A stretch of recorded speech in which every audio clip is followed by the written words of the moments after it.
Right, let's start with meditation. And let's do, continuing from what we were doing yesterday, we'll do 15 minutes and we'll do the first half of watching the breath, and then the second half of the meditation we're going to go on to the mind. Now, out of the two meditations we did yesterday, I don't know whether you heard them, but we started off with two different ways of meditating on the mind.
Clarity of the mind. Try to get hold of that. What you're trying to focus in on is your awareness. Now, your awareness, not the awareness which is your senses, because that's quite gross, not the awareness which is your thoughts and emotions and feelings, because those are also quite gross.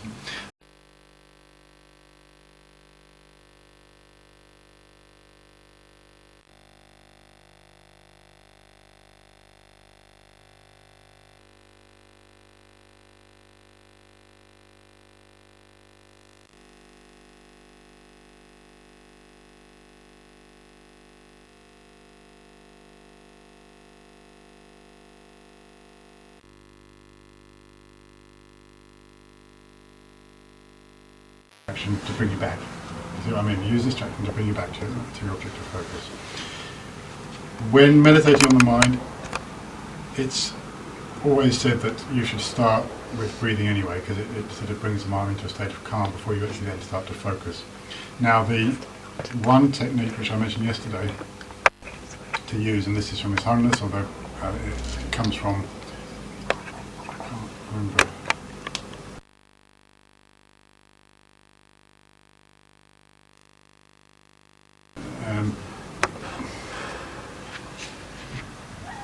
Using eye consciousness to become aware. I can't remember the term he used. I wrote it down. But it's a very useful way to try and get in touch with the mind, because the most difficult thing about meditating on the mind is identifying the mind, isn't it? Or finding the mind. But His Holiness gave a... Here we go. Aiming your attention at space is what it's called. Aiming your attention at space. And if you listen to what His Holiness says, it helps. This is a way of what he's talking about here is a way of identifying your object of meditation. Because that's the hardest thing when you're meditating on the mind. So he says, what does he say? He says, aim your consciousness at your eyes and aim your eyes at space. So take your eye consciousness as what you're aiming towards, but don't think about what the eyes are seeing. Don't take any notice of what is in the sphere of your eye consciousness, but just take notice of the fact that there is a space-like quality to eye consciousness. It doesn't identify things, it doesn't know things, it's a space-like quality. And he says, aim your eyes at space. So look at the space-like quality of eye consciousness. He says, you are not looking at the external world, you're not looking at what the eyes are seeing, but into intermediate space. So intermediate space which is there when you look at your eye consciousness. In other words, the external space symbolises internal space. So what he's saying here is, when you look at your eye consciousness and you see the space, and I think you can all identify with that, can't you? You do see a sort of space when you look at eye consciousness. Use that space that you're seeing with your eye consciousness to be an example of what your mind is. That external space is an example or an illustration of what the clarity of the mind is like. So as he says, use the external space symbolises internal space. Can I ask a question? Of course you can. Do you mean that almost the physical space between the objects that No. we're not looking at? So it's nothing No, to do with no, that. not so that. what do you mean by that space? I'm Okay, sorry. so you've got your eyes sort of semi-closed, or with mind meditation, it's worth having the eyes a little bit more open than they usually are, actually. So you can open your eyes a bit more. But if you just focus on your eye consciousness, not the space which is out there, but the space which the eye consciousness has. It's out there's a blur, out there is irrelevant in a way, but there is a sense of eye consciousness, which is simply a space.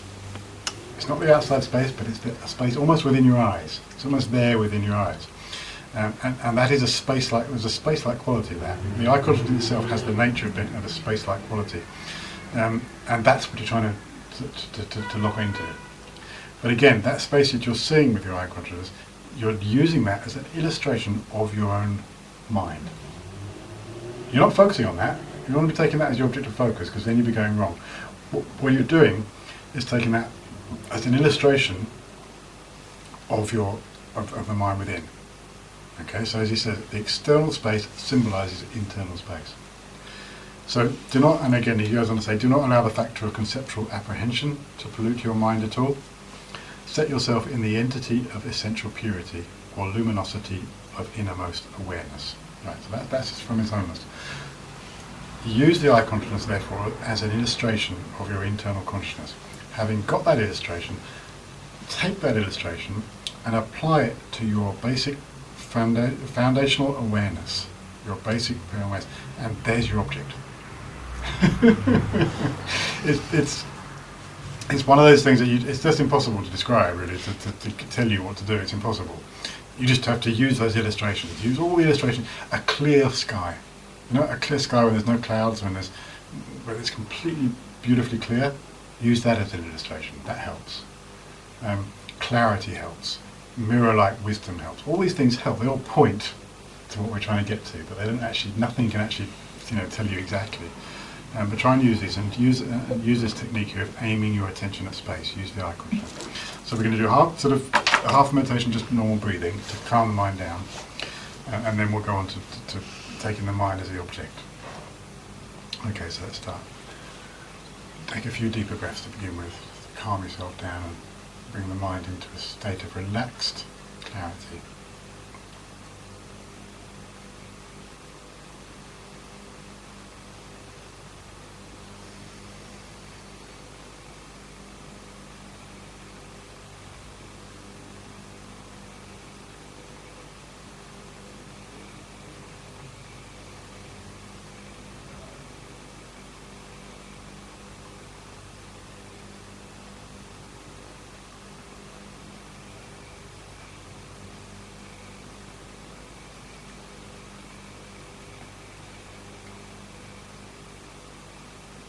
And just breathing normally.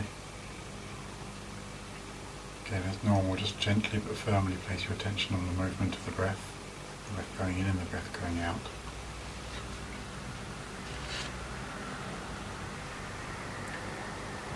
And it's important, once you've established your object, once you're there with the breath, just consciously make a decision to relax into the meditation.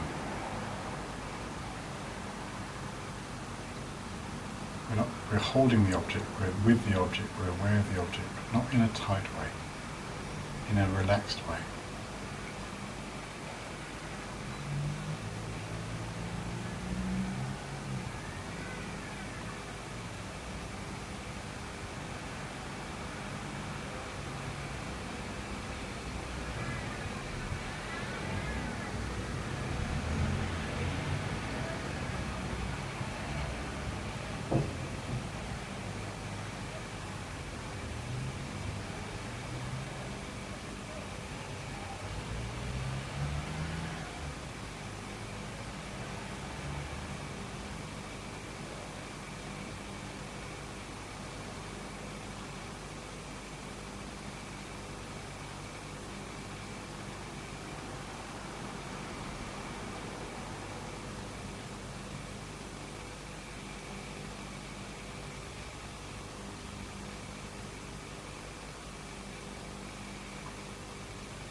recognizing that others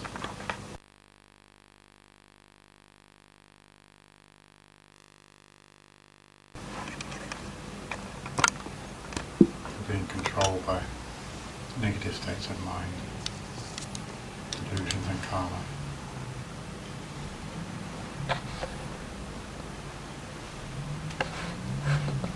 That we've been more fortunate, able to study, able to practice.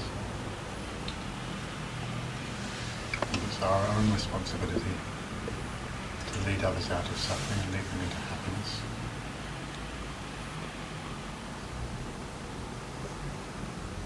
So motivate as strongly as you can that's for that reason we do our practice, that reason we do our study, solely for the benefit of others.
To the Heart Sutra.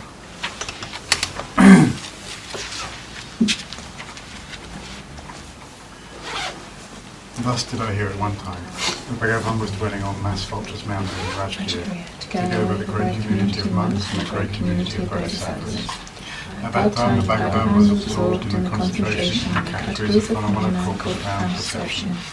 Also at that time, Bodhisattva Mahasattva Arya Avalokiteshvara looked upon the very practice of the profound perfection of wisdom, and beheld those five aggregates also as empty of inherent nature.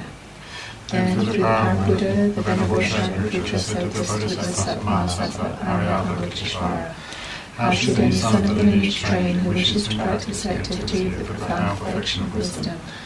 He said that, and the Bodhisattva Mahasattva Arya Avalokiteshvara said this to the Venerable Shariputra. Shariputra, any son of the lineage or daughter of the lineage who wishes to practice activity of the profound perfection of wisdom should look upon it like this, correctly and repeatedly beholding those five aggregates also as empty of inherent nature. Form is empty, emptiness is form, emptiness is not other than form, form is also not other than emptiness. In the same way, feeling, discrimination, compositional factors and consciousness are empty. Shariputra, likewise all phenomena are emptiness, without characteristic, unproduced, unceased, stainless, not without stain, not deficient, not fulfilled.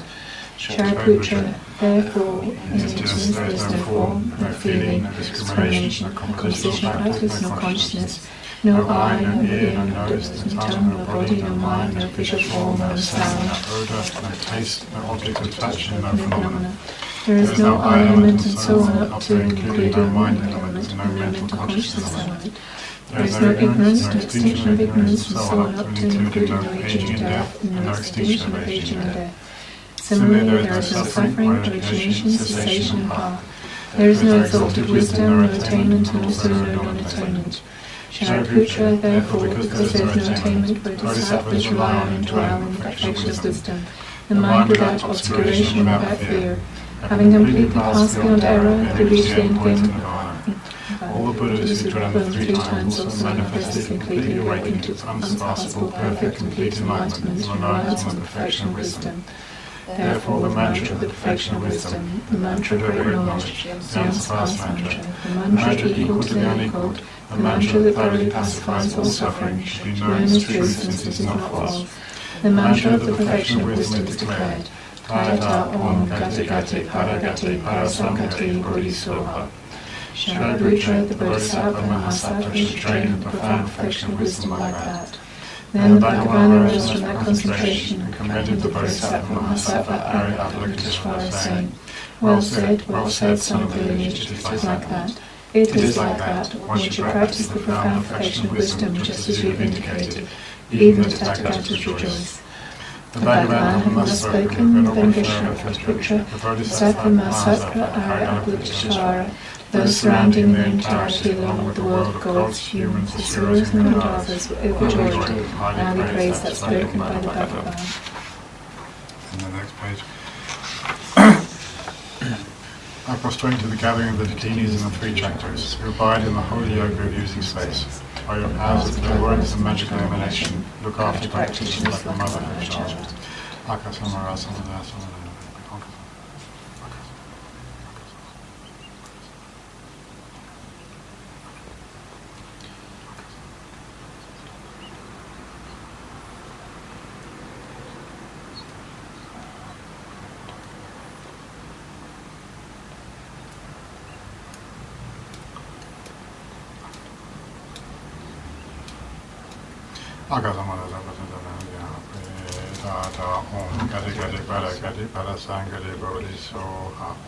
By the teachings of the Supreme Jewels possessing the power of truth, may all inner and outer hindrances be transformed. May they be dispelled, may they be pacified, may they be completely pacified. May all negative forces of both the Dharma be completely pacified. May the host of 80,000 obstacles be pacified. May we be separated from problems and harmful conditions to Dharma. May all enjoyments be in accord with the Dharma. And may there be auspicious and perfect happiness here right now.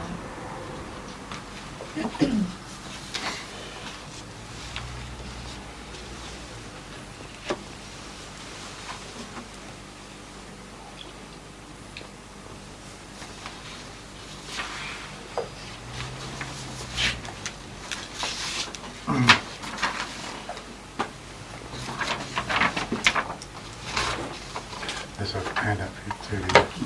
Thank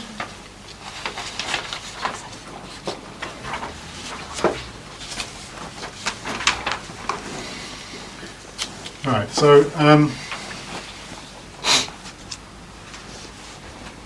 again, we're basing this presentation of the mind on this quote from the Prajnaparamita 8,000 verse Prajnaparamita Sutra, which says the mind is devoid of mind, for the nature of mind is clear light. Or, as I mentioned yesterday, another alternative translation is, and a slightly different way of interpreting it, is to say that the mind is devoid of mind because, rather than for, because the nature of mind is clear light. And as we said yesterday, this quote contains three parts to it. The first is the mind. The mind is the basis. Why? Because if we talk about the path to enlightenment and what it involves, one of the most common ways of presenting the path to enlightenment in terms of the basis, path, and the fruit. Yes, the three things. In terms, anybody know what the basis is? What's the basis of the path? What do we give as the basis in terms of basis, path, and fruit? No? Okay. Renunciation. The two truths. Two truths are the basis. Why are they the basis? Because if you think about in terms of this presentation we're looking at here, we're looking at three things. We're saying there's a basic way that phenomena exist. That's the basis. Now there is the basic way that phenomena exist. However, ultimately, no phenomena exists. But of course, you can only know that no phenomena exists if you know the phenomena first. Being as we said yesterday, because the nature of phenomena, in other words, the empty nature of phenomena is a nature of phenomena. It's not an abstract thing. Emptiness is not God. Or emptiness is not the abstract. Like in the Hindu tradition, they talk about. I forgot this. They talk about the God. What's the word? I can't remember yesterday. The God. There's something. The God principle or the God. It's- And Brahman joined together. yeah, there's a word that's used in English for that, and I can't.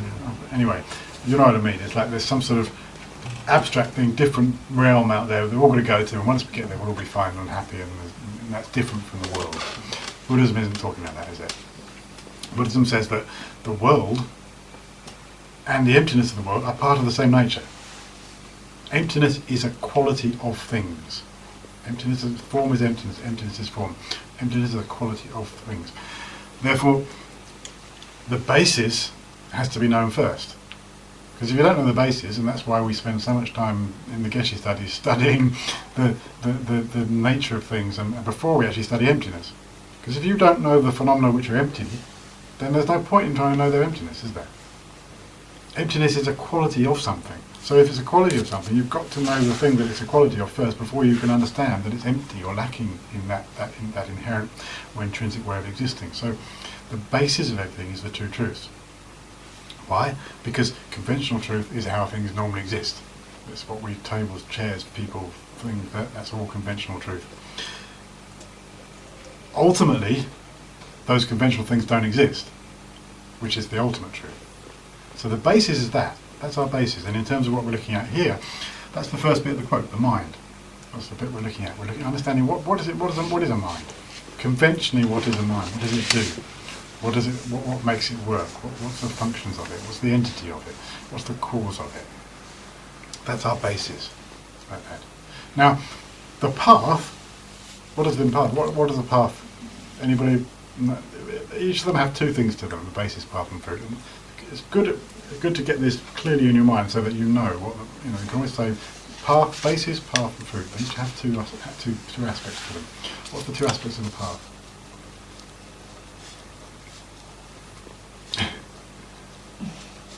No? Two aspects of the path are method and wisdom.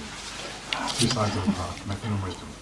So, method and wisdom, what is that? It's the practice that happens along the path.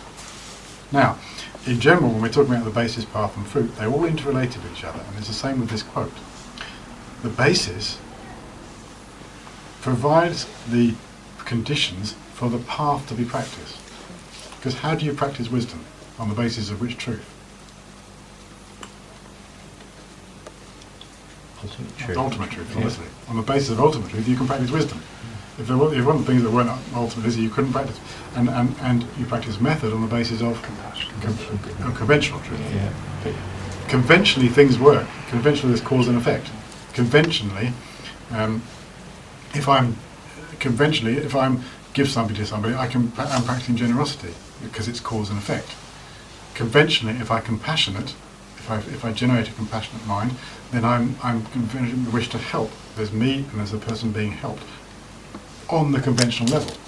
So conventionally, we can practice all the method side. If it wasn't for conventional truth, none of the conventional things would work. None of the method things would work. What is method? Generosity, patience, compassion, joyous effort. All the first four or five perfections are method, aren't they? Compassion, generosity, ethics.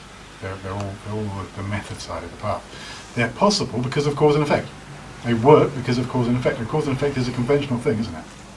Ultimately, there is no cause and effect. But conventionally, things work due to cause and effect. So, the path works on the basis of the two truths. But what is a path? The path is method and wisdom. And here, in the second part of our quote, where we say the mind is devoid of mind, the second part of the quote is saying that the mind is empty. The mind doesn't truly exist.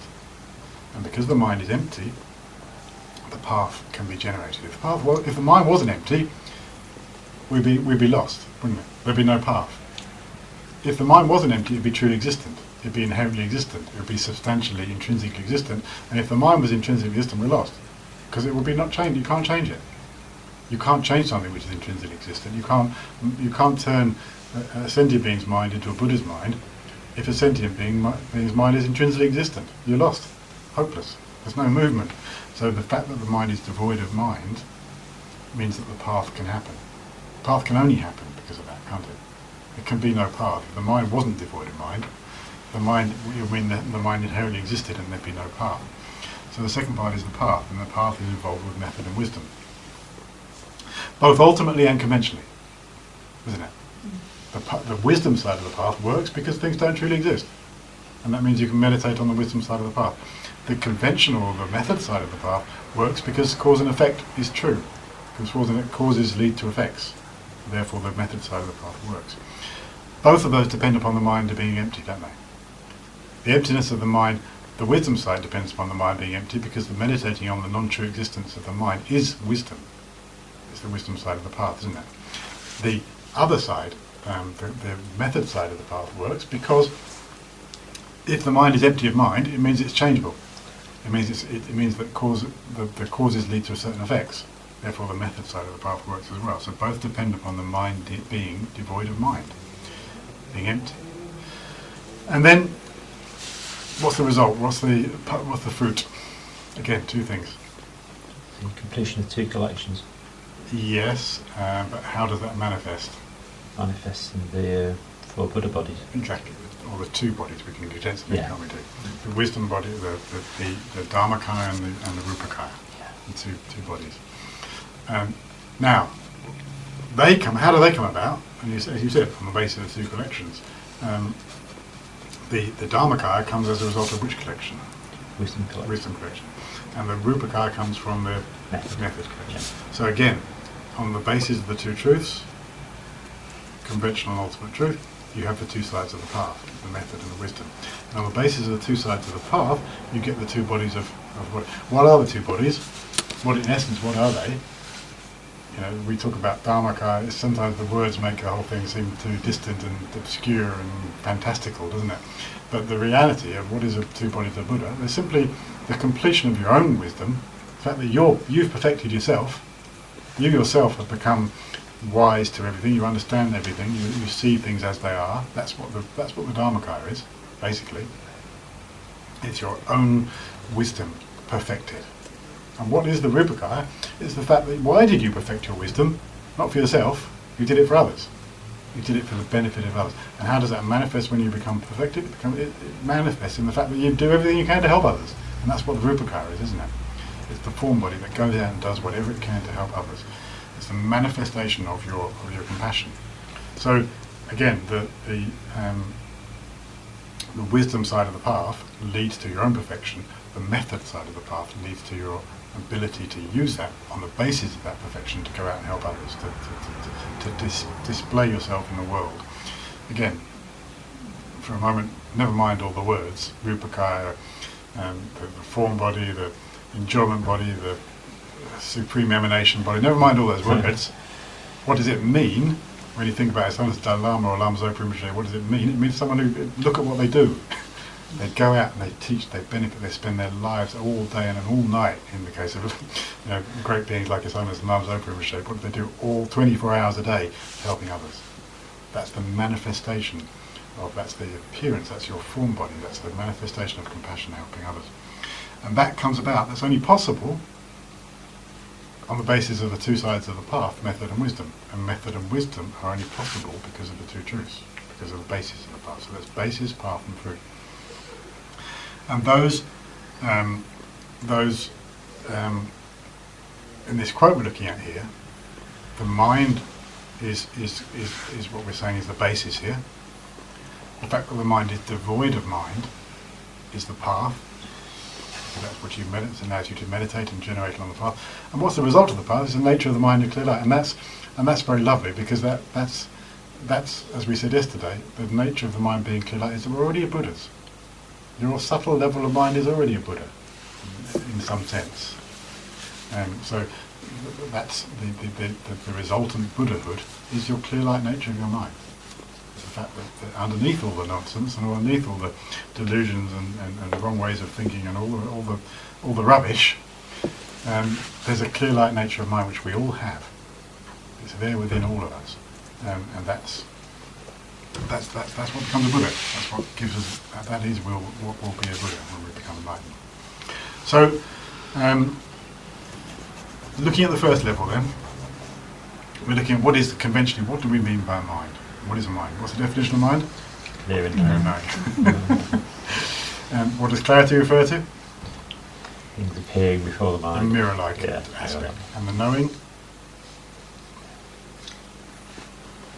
ability to know appearances.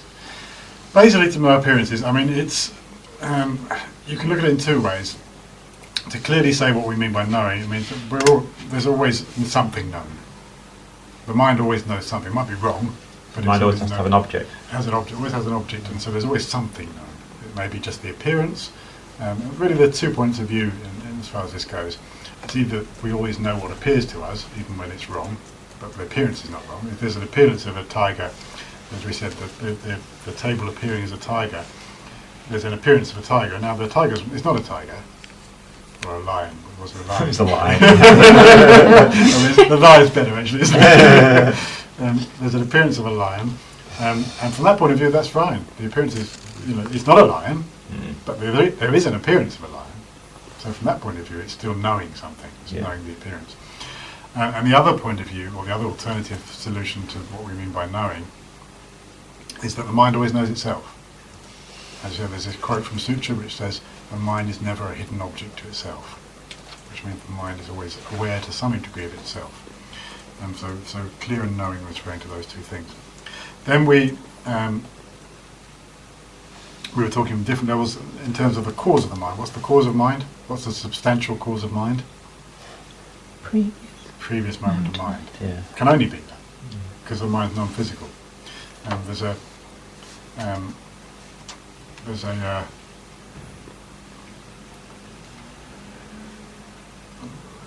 in the Vipassana tradition of meditation, in order to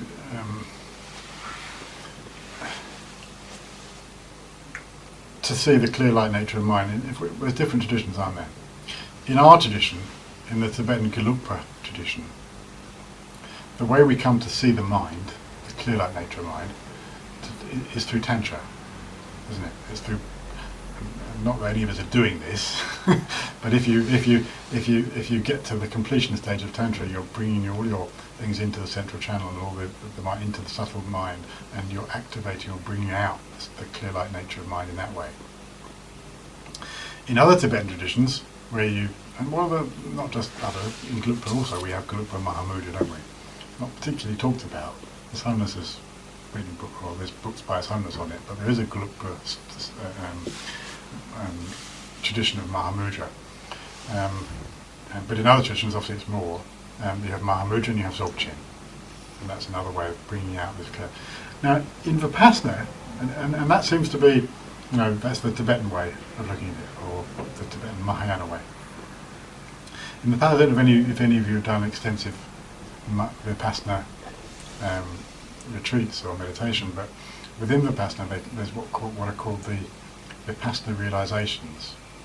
And I spent a few months in Burma doing Vipassana practice, and these Vipassana realizations, they're not great realizations, they're not like His Holiness or whatever, they're not the great realizations, the great realized bodhisattvas, but they're low level realizations that you get through long, intense Vipassana meditation. And the first one you get, which takes sort of 2 or 3 months, is the mind-body separation. So what you do is you see what happens when you get that, and it only flashes up once or twice. It's not like a realization in the way we talk about in Tibetan teachings as the realization, because a realization from a Tibetan point of view is something you realize, like bodhicitta or impermanence, and you realize that it's always with you. The Vipassana realizations are more like you get a flash, a bit like Zen, I think, would be something like that. In the Zen you have a similar thing, don't you, where you get what's it called? Satori, yeah. A flash of something comes up, but it comes and it's gone. It doesn't stay with you. Similar sort of thing in Vipassana. You get a flash of the mind-body separation. And when that happens, and maybe it's similar in Zen, I mean, maybe you know Tim better than me, in Zen, maybe it's a similar thing. When you get this flash realization, you see directly, clearly as your hand in front of your face, you see your mind. And your mind appears as non-physical. In fact, the sort of way in which the mind appears, which is very inspiring, because we talk about them, in our studies we talk about the mind being non-physical, and of course, you just it's non-physical, so, but that doesn't really. What does that mean? When you see it in meditation, the reason why you know it's non-physical is because it's so dramatically different. What happens is your body and your mind totally separate. And they separate in such a way that your body suddenly feels like this heavy object, which it is, because it's physical, it's atomically established. It's not non-physical, it's physical. And the contrast becomes startling. That there's this heavy thing sitting on the cushion, which is a physical object. And then there's something else within you, which is not physical. It's not sitting on the cushion, it's not heavy, it's not atomically established, it's your mind. How does that relate to out-of-body experiences? Well, probably a similar sort of thing. In that if you can come out of, if your mind come out of the body and you can look at your body, then yes, the mind is a non-physical thing looking at a physical thing. Yeah. I think, and I don't know because I've never had an out-of-body experience, but I think that with an out-of-body experience, the difference would be that whereas when you do it through the Zen tradition or the Vipassana tradition, you're intentionally cultivating that experience and generating it, so it's a lot more solid and firm and sort of understandable and realistic, I suppose. Where when it's an out-of-body experience, it's just like a karmically or whatever situation which has suddenly happened. So it's not. It's a bit like the difference between intentionally cultivated clairvoyance and the accidental clairvoyance that some people have. The accidental one is not so meaningful because it just happens and it's not always right. I had a couple of experiences like that as a child. Okay. And so I've never really doubted the difference of the body-mind split. That's a great thing for, as you say, to because either you do it through meditation or, as you say, you do it accidentally in your life. It is because once you've done that, once you've seen that there is something within you which is non-physical, your mind, that's a big help, and it gives you a lot of. I mean, now if someone says to me now, "Do you believe in reincarnation?" I said, "No, I don't believe. I know there's reincarnation." Because as soon as you know there's something in you which is non-physical, that's all you need. The proofs of reincarnation which come in the Brahmanalakkhata, in the logical texts on reasoning, they work fine for someone who accepts that there's a non-physical thing which is the mind. But for us as Westerners, or especially the scientific tradition which doesn't accept that, which believes the brain is the mind, the reasonings don't work. The Nagata Dharmakirti reasonings to establish past and future lives don't work because they assume that there's something in us which is non-physical, which is mind. And if you don't assume that, the reasonings don't work. If you know that though, or if you've seen it either through an out-of-body experience or through meditation, you've seen that there is something in you which is non-physical, then the reasonings work. Because if there is something which is non-physical, when the physical body dies, not everything finishes. The non-physical thing doesn't die. Why should it? It's got nothing to do with the physical thing. So when your body dies, there's something else within you which it carries on. So then all the reasonings which are given in the text for past and future lives, the last moment of this life, when your mind at the last moment of this life is a thought, and therefore because it's a thought, there'll be another thought. It makes perfect sense. Of course it will. Because there's something non-physical within you at the last moment of your life, this body's life. The body will, in the next moment the body finishes, or the body stops being alive, but the non-physical thing within you, there's no reason why that's going to finish. That carries on. And which level of the mind do you operate into an out-of-body experience? Because the gross mind is the mind that relies on the senses. It relies on the senses, so it will be definitely the subtle mind. It wouldn't necessarily be the very subtle mind. So it's the subtle mind. It will mind, be the subtle mind rather than the very subtle mind. Right, that's interesting. Thank you. Again, in terms of looking at the what the mind is, and it's different from the Western psychology. We don't, as I mentioned yesterday, we don't talk about conscious and subconscious. In fact, conscious and subconscious, or what's the word they use? Subconscious, isn't it? Yeah. Conscious and subconscious would all be, from the Buddhist point of view, the gross levels of mind. Right. Subconscious would be just as much a gross level of mind as a conscious. Yeah. It's just simply not showing itself, that's all. Right. Both of them will be included in gross consciousness. So we have gross, subtle and very... Is the subtle consciousness reliant on the brain? Yes, it does. It is reliant upon this life. Yeah. Because it stops at the time of death. Yeah. It's only the very subtle one which doesn't rely at all on brain. Right. So you have gross consciousness, which is your sense consciousnesses, and your mental consciousness, the normal thoughts and emotions and stuff. That's all gross consciousness. Subtle consciousness is what lies beyond that, and that's the one when we did the meditation this morning. That's what you're trying to meditate on, the subtle mind. So when you have an out-of-body experience, even though you're seeing yourself from the outside, you're still reliant on the body, the brain. You can still have delusions, can't you? You can still be attached to your body, for Yeah. example. So it's still gross in that sense. Yeah. It's not a very subtle mind. So if the body died, that mind outside, That the level body would die. also die, yes. Yeah. And then you go into the so you've got gross mind like that, you've got subtle mind, both of which, as you say, are connected to the body and connected to this life, and can have delusions and so forth. When you get to the very subtle mind, which is below both of those, and which we mean by rigpa, which we mean by now whether is that the substrate consciousness? Substrate consciousness, exactly. When you get down to that, there are no delusions on that, because there's no self-grasping, because there's no subject-object duality at that level of mind. Now, true, the out-of-body experience, that would be the subtle mind rather than the very subtle mind. I'm wondering, and I don't have an answer to this, but the mind you see through Vipassana or Zen, if they say the same thing, the non-physical thing which you see of mind, whether that's the subtle or the very subtle mind. I don't know.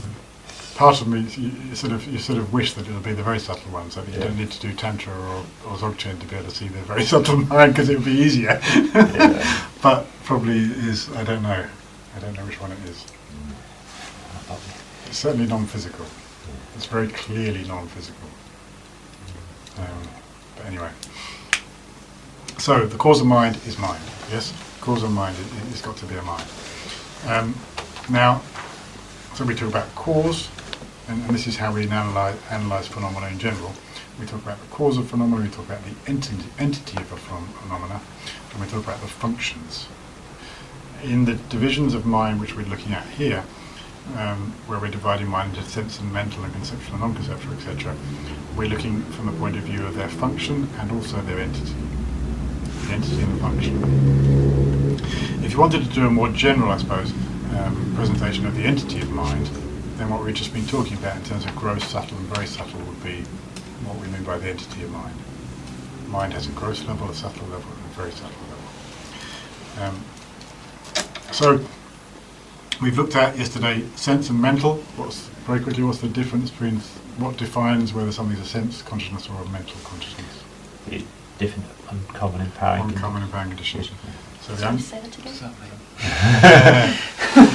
Uncommon empowering condition. Yeah. And uncommon empowering condition is called the uncommon empowering condition because it's contrasted with common empowering condition. So if we take the example of an eyesight looking at a phone, the common empowering condition, or the dominant condition, would be the phone. The phone causes the eyesight. But what's the uncommon condition of an eyesight? Why is it a sense consciousness rather than, why is it an eye consciousness rather than a mental consciousness? Because it comes about due to a sense power. So in general, the sense power is a very subtle object, very subtle physical object which we can't see. But if we want to make it more easy, the sense power is the eye. The eye enables us to see. And that makes the eye enabling us to see means that the eye consciousness is unique as being an eye consciousness, and not an ear consciousness or a mental consciousness. And what makes it unique is the eye, because the eye differentiates it from an ear consciousness, because it's the ear sense power which creates an ear consciousness. And also differentiates them both from being a mental consciousness, because a mental consciousness comes about due to a mental sense power. And a mental sense power is a mind, isn't it? It's not so the sense consciousness arise due to physical sense powers, the eye, the ear, the nose, and so forth. And the mental consciousness arises due to a mental sense power. And the mental sense power is a mind. So that's how you differentiate between sense and mental, isn't it? Yes? Then conceptual and non-conceptual content. I said yesterday that's probably the most important division into conceptual and non-conceptual. How do we distinguish between those two? There's a generality involved, isn't there, for the conceptual? For conceptual minds, they see the object through the medium of a sound or meaning generality. In other words, for a conceptual mind, the object is seen through the medium of the image, which is why they're always mistaken. So conceptual minds are always mistaken. And again, as we were saying yesterday, such an important thing for a practice, to understand that whenever you're thinking something, you're mistaken. Whatever you're thinking about is an image of that thing, not the thing. You're mistaken from the point of view of thinking that what you're thinking about is the act. So if you're angry towards someone, you think you're angry towards a person, but you're not. You're angry towards an image of that person. It's an image of that person here in your mind that you're angry towards. And that's why, as they say, anger is 90, or from a Buddhist point of view, 99% projection. You're not angry to something out there. You're angry towards your image of something out there. And your image is your own creation, your own projection. It's your own mind projecting that. So therefore conceptual consciousness are always mistaken, but they're not necessarily wrong. So we distinguish, and it's an important distinction between wrong and mistaken. So if you're thinking about your phone, then it's mistaken because what you're thinking about is an image of your phone, not your phone. But it's not necessarily wrong because it's still thinking about your phone. But if you're thinking about your phone, or if you're let's go back to the table, if you're thinking about the table with the yellow top there as being a lion, then not only are you mistaken because what you're thinking about isn't the object out there; it's an image of the object. But you're also wrong because it's not even in the right image. It's the wrong image. It's an image of a lion rather than table. So that's wrong and mistaken. And again, as we said yesterday, the important thing there is that not just the important thing, but I think for me, as I said, I always say, it's the most inspiring thing in Buddhist teachings, I think, is that out of your conceptual minds, the negative emotions, delusions, afflictive emotions, whatever you want to call them, are wrong. They're not just mistaken; they're wrong. So they're not only mistaken about the object they're seeing being actually an image of the object, not the real object, but also they're seeing the table as a lion. So when you're angry, you're seeing the person who as being completely wrong, bad, evil, and that's wrong. When you're attached, you're seeing the object or the person as being wonderfully perfect in every possible way, and that's wrong. It's not just mistaken; it's wrong. And then, of course, the contrast with that, the positive emotions, love, compassion, all the rest of them, are mistaken, because when you're feeling compassionate towards someone, it's an image of the person you're seeing, not the person themselves, but they're not wrong. That's the really important difference between positive and negative emotions. And it's so important because it means that positive emotions can be developed and extended all the way to Buddhahood. Whereas negative emotions can't. Doesn't matter, that's sort of the sort of the sigh of relief in negative emotions, isn't it really? But doesn't matter how long you meditate. It doesn't matter how you can become evil if you want to use the word evil. You can become negative or evil up to a certain extent. But negative emotions cannot be developed limitlessly, because nothing that's wrong can. Whereas positive emotions can. Positive emotions can be developed all the way up to the height of a Buddha, where you have this enormous compassion and enormous love and enormous wisdom of Buddha, because those positive emotions are not wrong. But negative emotions can't. They can be developed a long way, and we can see the evil they do, and the wrong they do, and the nastiness that they can cause, and the unpleasant, but they've got a limit. Just like samsara, isn't it? It's like they can only take you to the hell realms, but they can't. They can't do more than that. Yeah. That's right.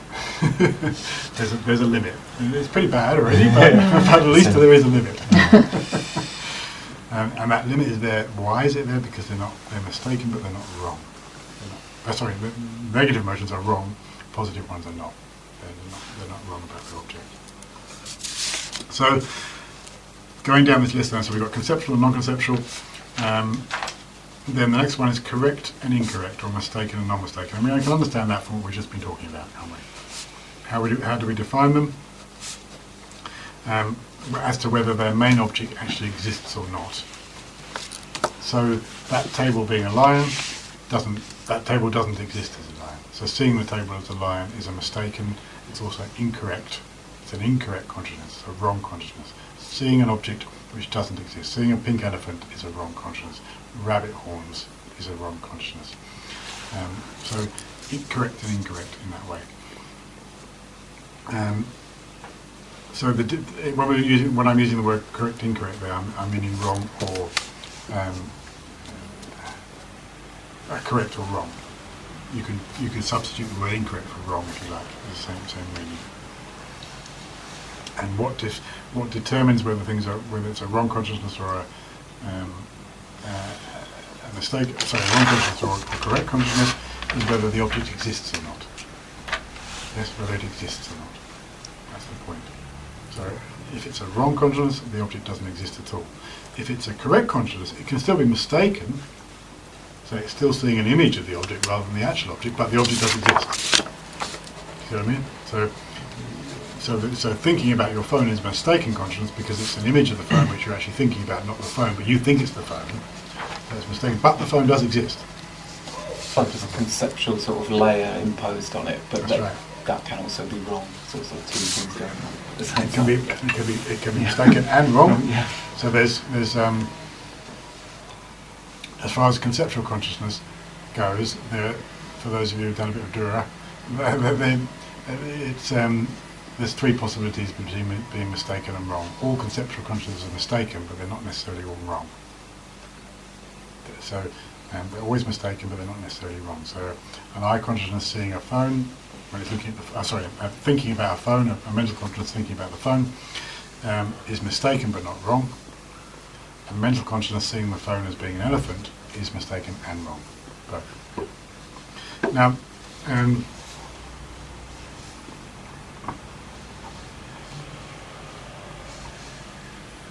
didn't bring with the times of what we're doing, if you remember.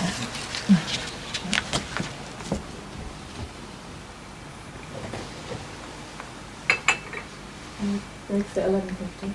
11:50, okay. So, now, correcting, mistaken and non-mistaken. Mistaken and non-mistaken minds are referring to whether it's mistaken about what object. Okay, thanks. Sorry, could you say the question? Mistaken and non-mistaken minds. How do we distinguish between a mistake, rather than a wrong and a correct or incorrect mind? A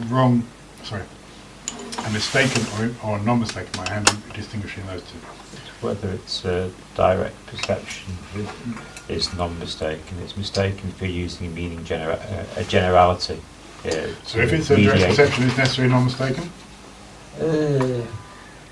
What about the direct perception of rabbit horns? What about the eye consciousness seeing rabbit horns? You've got to be, if you saw that, presumably that would be mistaken because obviously they don't exist. But if it's wrong, it's mistaken, but if it's mistaken, not wrong. Again, if you've done any Dura and know those things, that there are three possibilities between wrong and mistaken. If it's wrong, it's always mistaken. Yeah. But if it's mistaken, it's not necessarily wrong. Yeah. So, you have to have some damage to the eye. Because if you saw something like jaundice, it would that would be a wrong consciousness. A wrong consciousness, yeah. And mistaken. So wrong or mistaken, not mistaken, doesn't necessarily refer to whether it's a correct perception or a conceptual consciousness, even though all conceptual consciousness are mistaken. So what is it which makes a consciousness mistaken or not?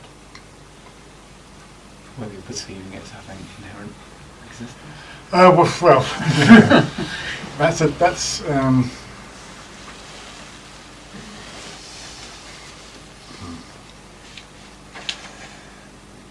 from the Prasangika point of view,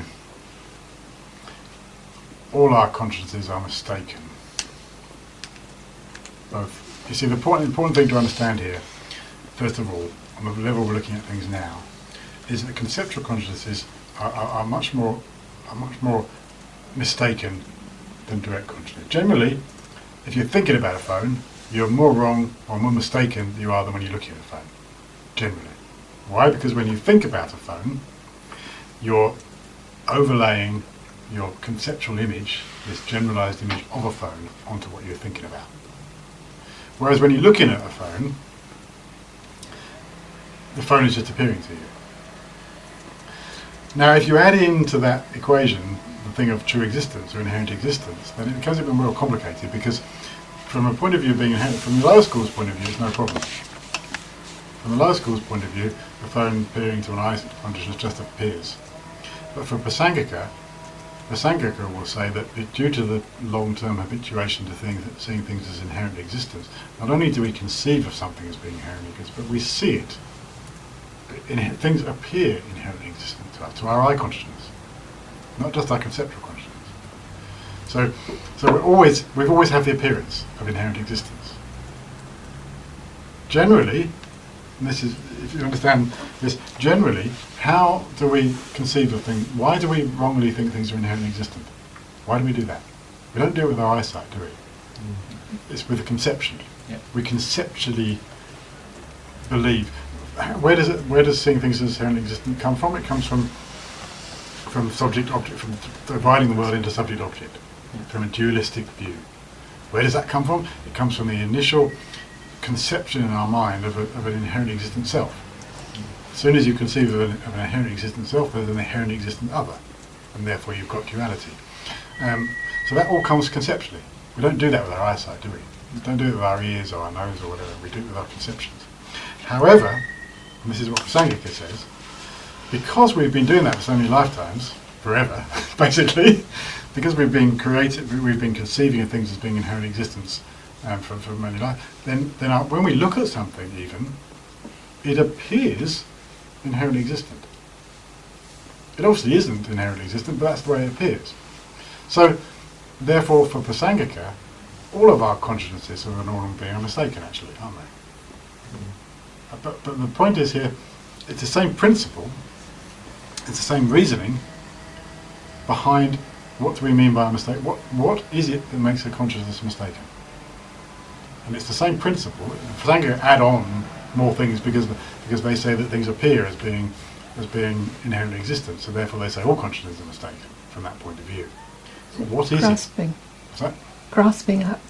It is, but what is it in terms of an individual consciousness, whether it be an eye consciousness or a mental consciousness or a conceptual consciousness? What is it about that consciousness or about the objects appearing to that consciousness which makes it mistaken? Whether it's in accord with the reality of that object, how that object exists. Yeah, what though? What is in accord? Generally, it is in accord. If you're looking at a phone, even from the Prasangika point of view, when you're looking at a phone and you see it as a phone, then that's fine. It is a phone, isn't it? Mm. So conventionally, yeah. Well, we're not Inherently distinguishing existing conventionally or phone. ultimate. Don't confuse conventionally or we're not. Always remember when you're looking at things that in terms of distinguishing between the conventional and the ultimate, you're looking one way or the other. So don't start bringing one way of looking into where you're looking one way, because then it gets confusing. Yeah. The definition. It wasn't before.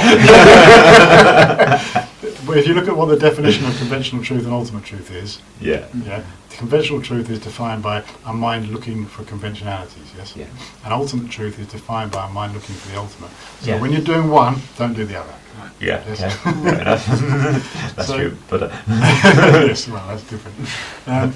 So if you're looking at a phone and you see it as a phone, it is a phone, isn't it? Mm. So you're not mistaken about that. You're not wrong. So what are you mistaken about? Being inherently existent. Well, yes, but how is that, if you're conceiving of it as being inherent, if you use a conceptual mind, and you're conceiving of it as being inherently existent, then okay, that's fine. That's where your conceptual consciousness is going wrong. But how is it, first of all, for the same reason, what is it that's making that consciousness wrong? And what would it be, from the Prasangika point of view, that's making the eye consciousness mistaken as well?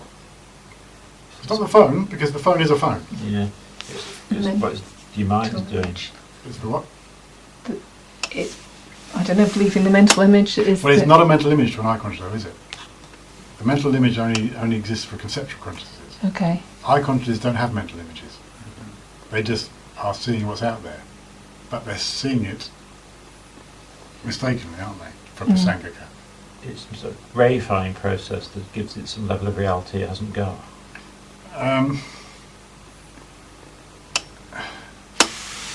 Again, yes, that's true, but what is it which makes that mind mistaken? And it's the same as what makes a conceptual mind mistaken. Ignorance. No. Why is it mistaken? Habit. It is written down here.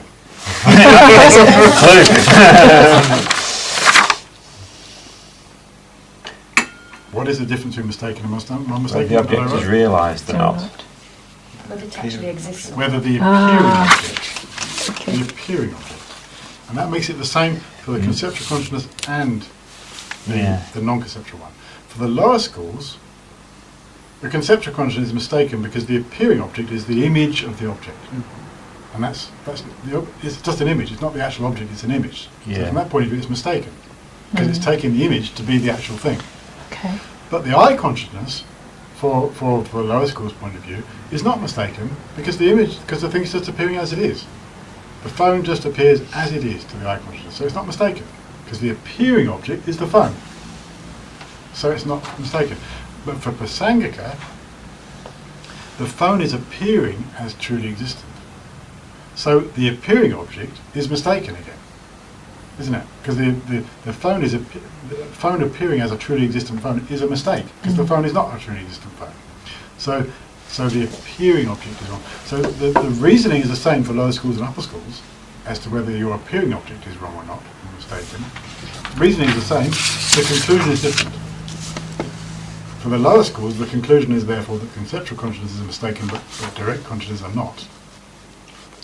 You're basically saying that due to habituation, there's another film on top, which Sort of, yes. obscuring how things are actually. It's not a mental image, because a mental image can only be in the conceptual consciousness.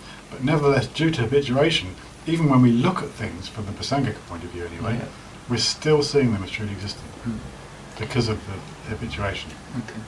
So they're appearing wrongly. They're appearing to be something they're not. The same as with the conceptual consciousness, they're appearing to be truly existent. So the important thing to understand, therefore, and make it very easy to see what from whatever system you're looking at, is something is it a mistaken consciousness or not? Is it mistaken about what's appearing to it?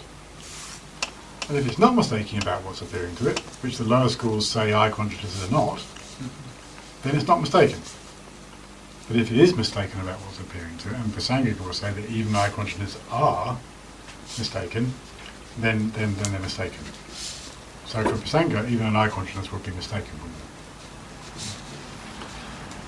it? So this is touched on in the first part of His Holiness's book on Mahamudra, isn't there? There's a little bit about this. Is there? I think maybe, yeah.